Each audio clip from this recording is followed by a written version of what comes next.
Mastercard qui veut faciliter le trading de crypto, Bruno Le Maire qui veut faire de la France un hub crypto, une maison aux USA qui se vend en format NFT, ou encore les développeurs de Polkadot qui sont très actifs depuis un mois. Bienvenue dans ce Daily Crypto où je vais vous résumer ces dernières actualités du monde crypto. Et comme d'habitude, si vous appréciez ce format, pensez au like et aux commentaires pour le référencement de la vidéo, et à l'abonnement ainsi que l'activation de la cloche pour être notifié dès que je sors une nouvelle vidéo. Mais avant de vous parler des actualités du jour, commençons avec l'état du marché en ce mardi, avec un marché qui est majoritairement dans le rouge aujourd'hui alors que Bitcoin est venu frôler l'ATH de 2017 avant de finalement suivre les marchés américains et repartir à la baisse. Et les cryptos qui, entre guillemets, surperforment le marché aujourd'hui sont le Maker, le Matic, le X, le XMR et le LDO qui font un plus 1%. Et passons sans plus attendre aux actualités de ce mardi 18 octobre 2022. On débute les actualités du mardi avec Mastercard qui veut booster l'adoption des cryptos par les banques.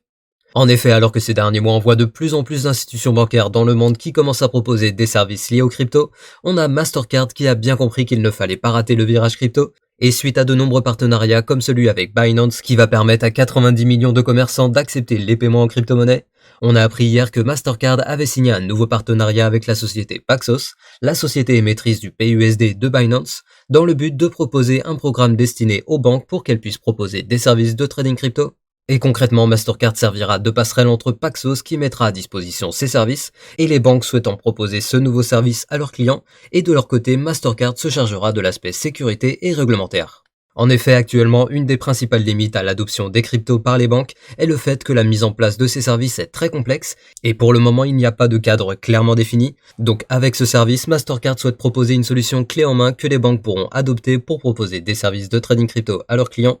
À savoir que dans un premier temps, ce service devrait être déployé aux États-Unis durant le premier trimestre de 2023 et sera étendu à d'autres pays par la suite. Et on a le directeur numérique de Mastercard qui a déclaré que selon lui, il y a actuellement beaucoup de consommateurs qui sont intrigués par les cryptos, mais la plupart d'entre eux ne se sentiront pas en confiance tant que ce service ne sera pas fourni par leurs institutions financières. Bref, ce qu'il faut retenir, c'est que pendant que le grand public se méfie des cryptos et que la régulation se met progressivement en place, les professionnels du secteur financier préparent le terrain et posent les bases pour la prochaine vague d'adoption qui devrait arriver dans les années à venir.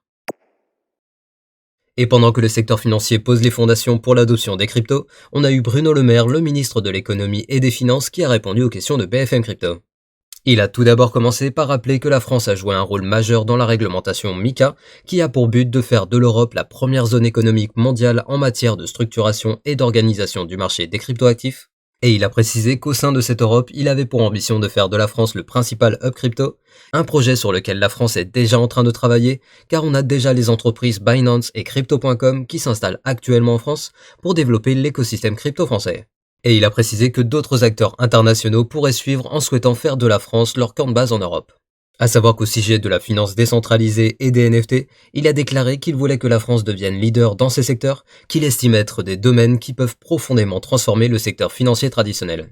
Ensuite, concernant le secteur du minage, le ministre a déclaré qu'un rapport était en cours de construction sur l'impact environnemental des cryptoactifs, dans le but de partir sur une base scientifique et de déterminer premièrement comment le secteur pourrait réduire son impact, et deuxièmement dans quelle mesure cette industrie peut contribuer à la transition écologique. Et pour ce qui est de l'évolution de la fiscalité appliquée aux cryptos, il a déclaré que dans l'état actuel des choses, les cryptoactifs ne sont pas de la même nature que les actions, et donc par conséquent un alignement avec la fiscalité des actions n'est pas une option envisagée, mais il a précisé qu'ils allaient observer le secteur durant l'année 2023 afin de définir si de nouvelles législations fiscales seront nécessaires. Et finalement, il a totalement rejeté l'idée de pouvoir payer ses impôts en crypto comme le proposent certains États actuellement pour des raisons de souveraineté monétaire. Et sur la question des paiements en crypto en France, il a clairement dit que l'euro devait rester la monnaie de référence et le Bitcoin, d'après lui, n'a pas vocation à devenir un moyen de paiement à grande échelle dans l'Union européenne. Donc au final, si on résume, Bruno Le Maire se dit ouvert au secteur des cryptos, de la DeFi et des NFT car ils apportent des innovations à l'économie, mais par contre l'adoption de ces secteurs doit être strictement encadrée pour éviter les dérives, et la France ambitionne même de devenir le hub crypto de l'Europe, mais en revanche il n'est pas encore question de traiter les cryptos comme un moyen de paiement à part entière. Pendant ce temps, aux États-Unis, la tokenisation de l'immobilier commence à arriver. En effet, aujourd'hui on apprend qu'en Caroline du Sud, la société Roofstock vient de vendre une maison sous forme d'un NFT pour 175 000 $ et la transaction est désormais consultable sur la place de marché OpenSea. À savoir que pour que cette transaction rentre dans le cadre légal, la société a dû ouvrir une Limited Liability Company, l'équivalent des sociétés à responsabilité limitée en France, pour faire l'acquisition du bien et finalement le tokeniser en créant un NFT qui représente le titre du bien. Mais je précise qu'en France, à l'heure actuelle, avec les règles encadrant l'immobilier, il est impossible de tokeniser un bien immobilier, mais il est à peu près certain que tôt ou tard, la France se mettra à jour et que le cadastre qui répertorie l'ensemble des propriétés en France finira par se tokeniser pour automatiser et faciliter sa gestion.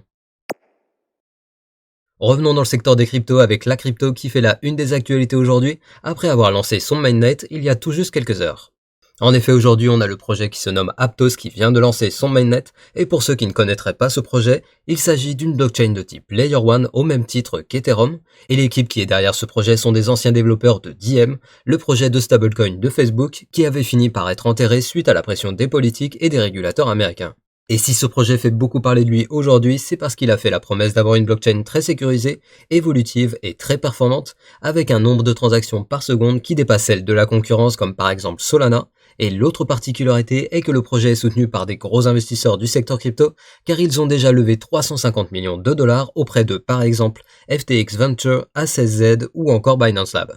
Et avant même que le projet ait lancé son mainnet, on avait déjà les grosses places d'échange telles que Binance et FTX qui avaient annoncé que le token serait rapidement listé, avec par exemple FTX qui va lister le APT cette nuit à 3h du matin heure française.